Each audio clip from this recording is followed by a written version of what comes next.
Hello everyone, how you going? Welcome to how Canada, Australia, New Zealand and the UK are secretly forming one global superpower known as CANZUK. Now I've certainly heard this in the news considering Australia's involved. It definitely is a very kind of interesting topic and I did have to kind of check that I was on the right video considering it starts off with Cambodia, but I guess it's going to lead somewhere, so let's see what this guy has to say. This is the country of Cambodia. It is a small to mid-sized country with a population of just over 15 million people and is located in the southern portion of the Indochina Peninsula in Southeast Asia. Now, during most of the 20th century, Cambodia was an extremely poor and relatively weak country in regards to its economy and military. In fact, in 1998, after 3 consecutive years of economic contraction, the country had a GDP per capita of just $269. Now I know I'd already checked this, but I just have to check it again because I don't understand how this is relevant, but anyway, $269, that is tiny. I'd love to know what the smallest modern day, like being the last 20 years, the smallest modern day GDP per capita is, because $270 per person, oh geez. I mean, I can only assume that that doesn't include any under 18s, but really, once you take out all the people that are probably just really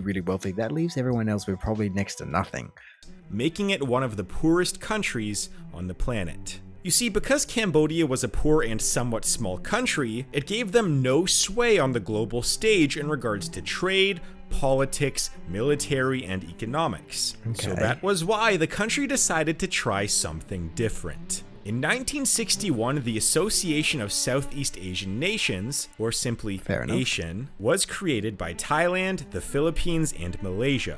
There we go, there's the time. I mean, I knew it had to be coming because you wouldn't title a video that and then to go on to talk about Cambodia, but no, I was just going, how the hell is this ever going to tie in? But now I understand that I guess these Western countries are kind of, I don't know if they're kind of taking inspiration from it or copying it, whatever you want to say, but obviously someone has done something like this before and it, well, I can only imagine worked out for them. This was a union created to help accelerate economic growth, social progress, and cultural development in the region, while also helping promote regional peace, while giving these smaller nations a much larger say on the global stage. Now, also a side note is that this was also formed out of a fear of growing communist regimes in nearby countries, such as China, but I will leave that for another video. But in a sense, this new Southeast Asian Union allowed for small and poor countries to gain political and economic independence from nearby superpowers. Fair enough. Over the next several decades, other Southeast Asian nations would join, such as Indonesia, Singapore, Brunei, Laos, Myanmar, and Vietnam. Well, I guess that all certainly makes sense. You know, all of these little countries that really have smaller populations than I thought they would. I mean, not counting Singapore, but I would have thought that Cambodia had a higher population than 15 million. I mean, I don't know by land size, they certainly aren't a big country, but I just would have assumed that they had a few more, maybe closer to 20, 25, 30 million. But obviously, like, you know, only 15 million. I guess overall, they've kind of gone along the same route as the EU. You know, all of these little kind of European countries just banded together to form the EU.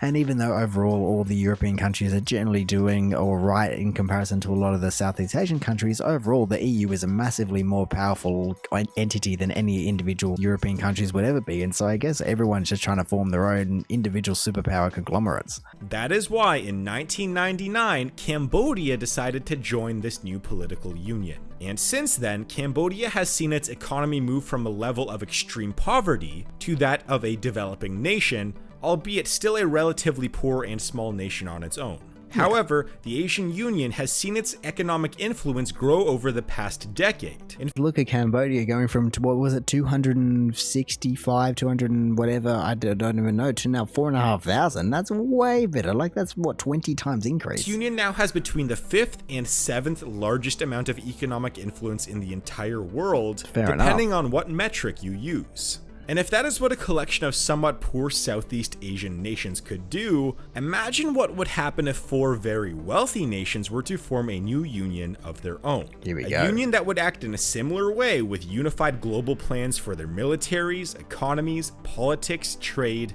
and even citizenship. That's why right now we could be seeing the creation of a new global force right before our very eyes. In the early 1800s, New Zealand was a largely unpopulated series of islands, with the exception of the Maori natives. Australia had just a few thousand British settlers, 40% of which were prisoners, and Canada was filled with a few 100,000 British and French loyalists that simply did not want to live in America after the Revolutionary War. Jeez, I mean, even though he just said a few, I feel as though 100,000 is definitely more than just a few. I mean, certainly can't blame them for wanting to move out of a war zone, or even just out of a zone that they're not really feeling welcome anymore, but I definitely feel as though 100,000 or however many you said, especially considering the fact that we only had a few thousand British settlers and then New Zealand was virtually uninhabited from a British standpoint, definitely just means that Canada has just magnitudes more people than anywhere else. But then during the 1800s, these three young nations would begin to go through a massive change. Within the following decades, they slowly began to become more populated, wealthy, and would eventually become part of the Commonwealth of countries under the British Empire. Now, these three nations at the time were not viewed as the most valuable possessions of the British Empire. India, for example, had over 200 million people within its borders, and was even in the 1800s it had 200 million, really? I mean, I have no idea how they get those numbers, but 200 million in the 1800s? I mean, I know it's now at 1.5-ish billion, but either way, 200 million back in 200 years ago, that's ridiculous. I mean, I can only assume that the British would have been so interested in India because of the entire trade route. You know, you've got 200 million people for starters, but during all the silks and all the dyes and spice and everything like that is probably the major reason. And so these new upstart countries are like, oh, I don't even know what you're doing down there. And now, obviously, you know, with mining, we're obviously massive countries in that regard. But really, I can understand how in the 1800s, well, New Zealand's not even on the map yet, and Australia is barely on the map, and really it's just being used as a prison. So yeah, we're just completely used as fodder in that regard. British Empire. India, for example, had over 200 million people within its borders, and was one of the largest economies in the world while being ruled by the British. This led to India being named the Jewel of the Crown. There were also some other nations that were in a more valuable geographical location for the British. Egypt, along with parts of China and Indonesia, were viewed as more valuable colonies of the British Empire at the time due to their proximity to trade routes, trade partners, and strategic militaristic locations. But over the next 100 years, the British Empire would begin to fall, as virtually every country that was previously under British rule soon declared their own independence and moved away from the enforced British culture. Well, that was except for a few. You see, even after declaring independence from Britain, many of these nations kept their British traditions and even made their own political association called the Commonwealth of Nations.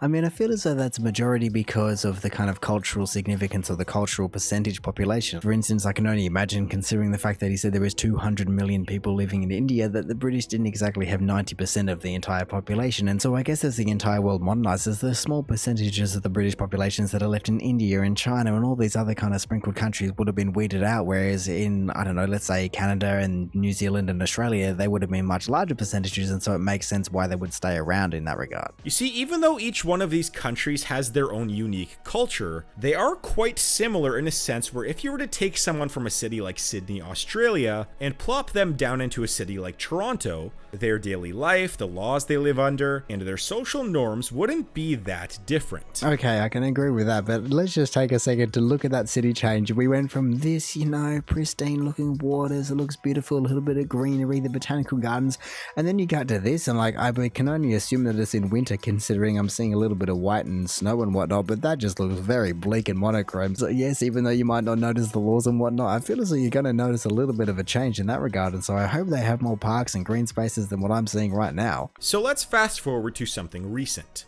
Brexit. On January 31st of 2020, the United Kingdom officially ratified an agreement to leave the European Union. Now, before Brexit, on paper, the EU had the second largest amount of economic influence in the world, behind the United States and slightly ahead of China. But the UK was the second largest economy in the European Union, behind Germany, so when the UK decided to leave, the European Union fell behind China in terms of global economic influence. But now there is a new union being proposed by some of the top political leaders in the countries of Canada, Australia, New Zealand, and the UK. They're proposing a new union called CANZUK.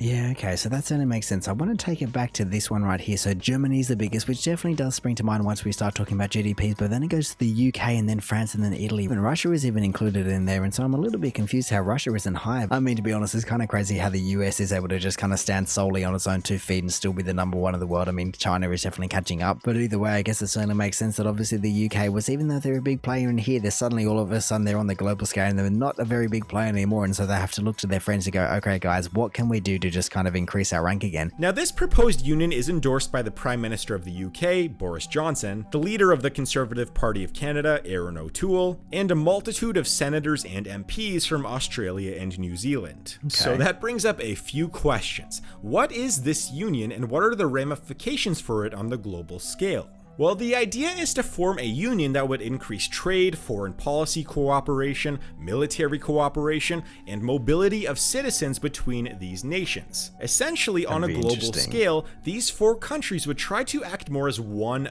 bigger nation versus 4 smaller ones. That's crazy. I mean, I'm sure there were just so many things to be able to take into consideration before signing any deals like this, and all these little nuances that you go, oh, now this has been stuffed up, oh, now this changes. Because let's say I want to fly to the US, is it actually easier for me to fly to Canada and then go into the US that way? Not that it's kind of, I'm not going to try and go in illegally, but you know, if the kind of got this entire trade route, visas and all these kind of things, and considering that the ties with the US is already so strong between virtually all of these countries, so it's kind of surprising to me that the US isn't included in this. I mean, I guess that'd just be such a large percentage, and so it'd just kind of be what it currently is in that way, with just the US just kind of being the superpower and then everyone else being the little brother. But I guess in this regard, it'd be interesting to see how the actual kind of foreign correspondence just works, because really Australia and New Zealand already have a couple of deals going on, you know, let's say with the visas and passports and blah blah blah, the list goes on. But how do you manage it with 4 countries? That sounds ridiculous. Essentially, on a global scale, these 4 countries would try to act more as one bigger nation versus 4 smaller ones. So the ramifications of this could be massive. Out of these 4 countries, the UK has the largest economy and the 6th largest economy in the world. Canada is next, having the 10th largest economy in the world. Australia is close behind with the 14th largest economy, and New Zealand is a distant 51st in terms of size of its economy, largely due to its small population. Yeah, fair enough. I mean, they just kind of tack on the end, but we'll include them. You know, they're just good neighbors. Even though we have a rivalry, we can just include them with this and we'll just bring them along for a ride. Now, when you take into account the size of these economies, along with general economic and political influence, then this new proposed union would likely become the 2nd most powerful union in the world behind the EU. And this would also make it the 4th largest economic engine in the world, just behind China. Alright, well, I need to take that back just to make sure I understand what he's saying. Become the 2nd most powerful union in the world behind the EU. And this so we've got the EU and then we would be 2nd, but then it goes the US, EU, or China, and then us, I think, because he said we'd be 4th in terms of after China. And so, wow, that's kind of a lot of different things in there. And really, like I said, considering the fact that then we'd be the 4th, but then we both have, or we all have, such close political and just economic ties to the US, especially with Canada being right there, just literally brother, it would be kind of a force to be reckoned with. And to be honest, it's kind of already happening. You know, we signed some submarine deals which kind of annoy the French, but I'm not even going to get into that. Either way, we signed some submarine deals with the US, and that kind of also influenced the UK, I'm fairly sure. And so really, you can already kind of see all of the pieces of the puzzle just coming together in a very particular way, but they're certainly working together as they always have been, but just even more so now, because I can only imagine they're all looking at the map and going, this guy used to be pretty little and now they're not very little anymore. I think we need to do something about it before things get out of hand in the wrong way, or just not for our best interest, basically. Now, this union would also have the 5th strongest military force in the world, and it would control the largest amount of land and resources on Earth as well. Oh, true, because Canada is so big and we're so big. I mean, the other little guys aren't really contributing much in that regard in terms of actual physical land size, but then, like I just keep saying, we can get the US in there, and then really the rest of the world. I mean, Russia's so stretched, China's big, but they've got nothing on those kind of countries conglomerate. So undoubtedly, if this union were to happen, then we would immediately see a new superpower take its place on the global stage. And one thing that might make this union act more as one singular cohesive nation than other unions like the European Union is this. As I already mentioned before, these countries are very similar in terms of their governments, culture, quality of life, healthcare, wealth, and even language. In fact, these are 4 of the most similar nations in the world. Yep, but as we've been discovering, Canada and Australia, even though they're quite, I guess, geologically different and things like that. They're very similar in terms of a lot of things. And really the main one, which I can kind of completely overlooked in comparison to the other Southeast Asian one, was just the fact that the language is the same. Like that makes such a big difference in terms of actually being able to kind of cooperate and just even have a kind of open trade route and whatnot. You know, unlike with the other one, you don't have, let's say, Vietnamese and Cambodians and then Thailand, all these different entities just kind of going, I don't really know, you're not really like me. But for us, you know, we're virtually the same overall in a broader sense. And so, yeah, you can certainly understand how trying to kind of act as one unit in one country, as he said, would probably work out better than most other countries if they tried that same thing. But yet, if you were to take a look at the European Union, you have 27 different countries, 24 different official languages, and completely different governments, laws, and cultures. Yeah. So the EU on its surface has always been more about trade and mobility, yet CANZUK would likely be more than that. If you were to take a look at the voting records at the United Nations, New Zealand, Australia, Canada, and the UK almost always vote in the same way, yet the countries in the European Union are almost never completely unified in their votes. I mean, that's just because there's so many of them. I never realized there was, 27 with 24 languages? That sounds like a headache. I mean, I was going, how do you manage 4? But I don't even know how many to that. And that's one of the reasons why this might be a union that we have never really seen before. One where 4 separate countries could have all of the benefits of a union like the European Union, but also be an order of magnitude more cohesive than any other union in history. Now, to this point, I've only really mentioned how powerful this union could be, but there are a few major things that are worth noting before we move forward. One of which is that a key reason as to why some politicians in New Zealand, Australia, and Canada want this union to go forward is to simply get off of China. You see, I've mentioned in previous videos about how China is essentially trying to control pretty much everything from ports to manufacturing to trade. China also has a much different government, laws, and culture than the CANZUK countries. And that is one of the reasons why the former Conservative Party of Canada leader Andrew Scheer became outspoken about a CANZUK deal. He said a few years ago, "I very much support a trade deal with those countries. Australia, New Zealand, and the UK have a similar basis of law, they have a common democratic system, they have the same types of legislation and regulations around investment and trade. We certainly don't have any houses like that. That's way too old and kind of falling down and boring. Those are the types of things we don't enjoy with China." Yeah, I guess what he's saying certainly makes sense. You know, I can only imagine that no country wants to particularly be tied to another individual country, and especially when I guess either there's a conflict of interest or even just conflict of how you go about running the entire country, it's certainly going to make things a little bit more difficult and there's going to be more tension. Then I guess it certainly makes sense that if you can just relieve all that stress and tension by kind of just hiring in your brother and your twin, whatever you want to call these countries, then everyone's going to be a little bit more prosperous, or just generally they're going to be able to contribute more than they ever otherwise would be. In theory, if a CANZUK deal could help Canada and the rest of the CANZUK countries get off of the control of Chinese trade and manufacturing, then many politicians in the public in CANZUK countries would likely support this deal. And there have also been many politicians come out and say that this deal would help get off Middle Eastern and Russian oil, which is also viewed as a positive for the CANZUK nations as well. Now, so far there has been overwhelming public support in each one of these countries. Look at those percentages. I mean, with the UK being the lowest one, I mean, maybe they're just going, please, we don't want another Brexit. We just got out of one. Why are we trying to join another one? But really, with 70% being the minimum, Australia being 73, Canada 76, and then New Zealand being 82 because they're trying to, like I said, just ride the coattails of the other big three. But that's completely fine. They're allowed to do that. You know, everyone just adds a little bit. And so, yeah, with overwhelming majority, that's just crazy. Now, that brings up the question. With such overwhelming support for this new union, why hasn't this union happened yet? Well, one of the reasons is that the benefits of this union might not be as great as they seem. Sure, there would be some surefire upside things, like being able to work or live in any of these countries without needing a permit. There would also be a political and militaristic union, which would certainly be an upside as well. But I mean, to be honest, we all just kind of just jump on the coattails of the USA in terms of where they go, we go. And so in that regard, I feel as though the entire union, we might just work as one, but we're all just going to just work as one with the US anyway. And so it's kind of a little bit funny there in terms of just everyone joining together to then just become one nation that is still probably the little brother to the US. But one of the core touted benefits, trade, might be a lot more difficult than some people think. And to find the reason as to why this is, all we have to do is look at a map. Yeah, Do you there we notice go. any potential problems with having trade deals between these 4 countries? Yeah, look at that. I mean, to be honest, you got 2 pairs right there, and really, Australia and New Zealand already have their thing down pat. And I can only assume that the UK and Canada probably have all their stuff sorted out in that regard. And so, I mean, I guess you just have to jump around the other side of the map, but sadly, it doesn't exactly work that way. All this means is that trade between these 4 nations may not pick up that much, even if a favorable trade deal were to be in place. But that doesn't mean that an increase in trade wouldn't happen at all. And this is simply due to the fact that Canada and Australia are big. Very big. Here we You go. see, even though the distance between Toronto and Perth is a whopping 18,100 kilometers, or nearly half the circumference of the Earth, the distance between the Port of Vancouver and Brisbane is only about 11,800 kilometers, Nearly half. which is actually a fairly reasonable distance for a trade route.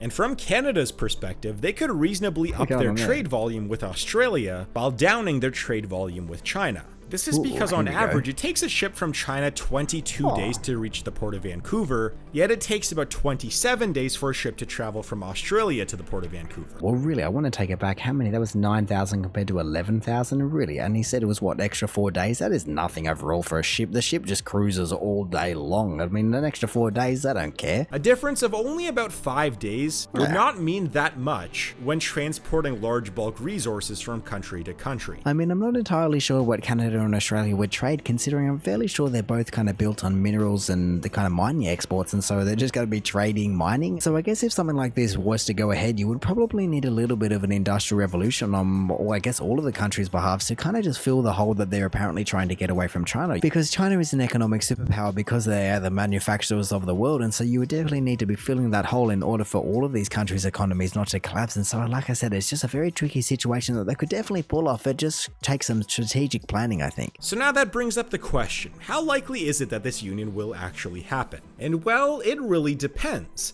As mentioned earlier, Boris Johnson is already a fan of this union. The Conservative Party of Canada, who could possibly win the next election, is for this union as well. Scott Morrison, who is the Prime Minister of Australia, was actually against this union. Why is he holding a love of coal? Because we've gone from Boris just kind of chilling in a chair to a hat, and then all of a sudden he's holding a love of coal in Parliament. But has become a lot more open to this agreement in the last few months, but doesn't necessarily want to include Canada yet. And lastly, the former leader of the opposition, or the National Party of New Zealand, Simon Bridges, has also voiced his support for this potential union as well.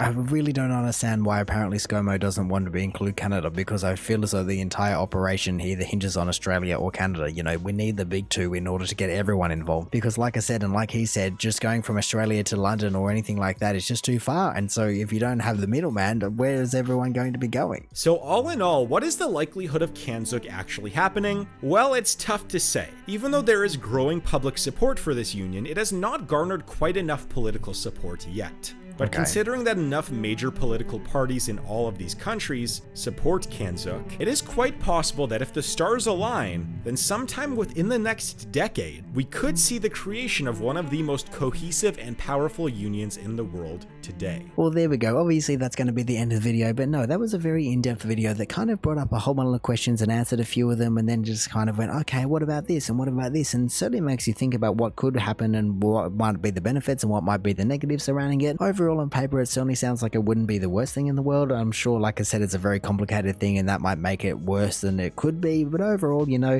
like I said, all of these countries are very, very similar, and so it makes for hopefully very good friends. You know, we're already overall pretty good friends, I'm fairly sure. And so realistically, just tying the knot between these 4 countries certainly sounds like it's going to be something to watch over, like he said, the next decade, because who knows what can come out of it. But anyway, in saying that, I reckon I'm going to call it there. So thank you for watching this video. If you did enjoy it, feel free to do the YouTube algorithm things down below. Also, if this is the first video of mine that you're watching, then make sure to check out just any of the other ones. You know, we've done plenty of Canadian content, plenty of international content, and also make sure to check out the original video in the description below. Or hey, maybe even just want to consider subscribing so that you don't miss another one of these in the future. But all in all, have a good one and see ya.